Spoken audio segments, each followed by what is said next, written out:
Yon, kamusta mga ka-motor pre? Ngayon lang uli ako nakapag-upload ng video kasi sobrang busy natin. Yan, sobrang busy natin sa trabaho mga ka-motor pre. Pero itong video na to mga ka-motor pre, sigurado ko makakatulong to sa inyo. Kasi dito nyo malalaman kung bakit mahalaga talaga ang pagpapalinis ng panggilid ng mga motor natin. Bali nga pala mga ka-motor pre, itong binabaklas ko na ito, kinakalas ko na to, PCX 160 yan mga ka-motor pre. Yan yung unang labas sa amin ng PCX 160 kasi sobrang tagal na ng video na to. Ngayon ko nga lang talaga na-edit kasi sobrang busy tayo.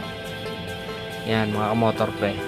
Dito checkin natin kung may tama na yung bola niya. Kasi sabi nung may-ari medyo malakas na raw yung dragging ng kanyang motor. Checkin ko. Yan, pa-like and subscribe naman mga ka-motor pre. Baka naman. And pa-pindot na rin ang notification bell para ma-update kayo sa sunod na video. Salamat po. Yan, kinakalas ko na yung side cover niya mga ka-motor pre. Isang mabilisan lang para hindi kayo mainip. Yan, hapit na.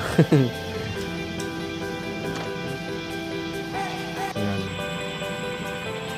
Tapos kakalasin ko na yung kanyang pulley mga ka-motor pre. Yung kanyang nut sa pulley. Yan. Impact wrench ang gamit ko dyan mga ka-motor pre. Pang mabilisan, tsaka sure ball yan.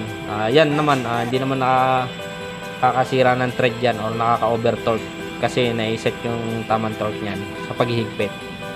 Yan, tingnan natin yung mga bola mga motor pre. Yan, okay pa naman, 19 grams. 19 grams yan mga motor pre. Okay, set. Tingnan natin kung malakas yung alog.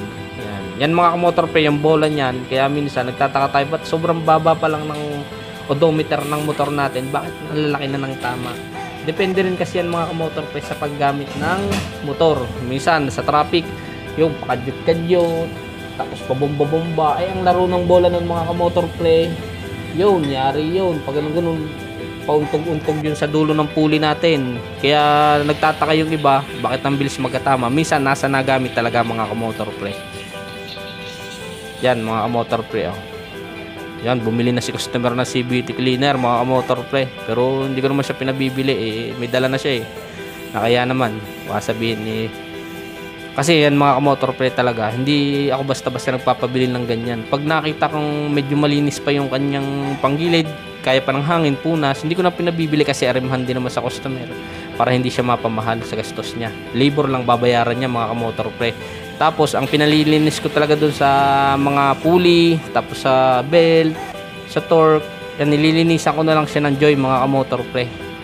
Pero yun nga, bumili si customer, yan, pa-like and subscribe naman mga ka-motor pre. Baka naman, yan. Nahangin-hanginan ko lang, tapos ginamitan ko siya ng CVT cleaner. Pero lilinisin ko pa rin siya mga ka-motor pre ng Joy kasi para sigurado. Para walang grasa na, minsan kasi yung iba na over grease. Pinadamihin na ng grasa yung torque drive bearing yun. Kaya nagkakatama agad. Nagkakatama sa apaw ang grasa. Yan, nililinisan ko lang siya ng Joy mga ka-motor pre. Hugas-hugas lang, parang plato lang yan mga ka-motor pre. Sanay na sanay ako dyan. Pero sabi ng iba masama daw. Hindi, tuyuin nyo lang ng ayos yan para hindi kalawangin yung torque drive nya. Tapos yan mga ka-motor pre, mahalaga nyan, lalagyan ng grasa yung torque drive bearing tsaka pin bearing. Yan, okay na mga ka-motor pre, natapos ko na.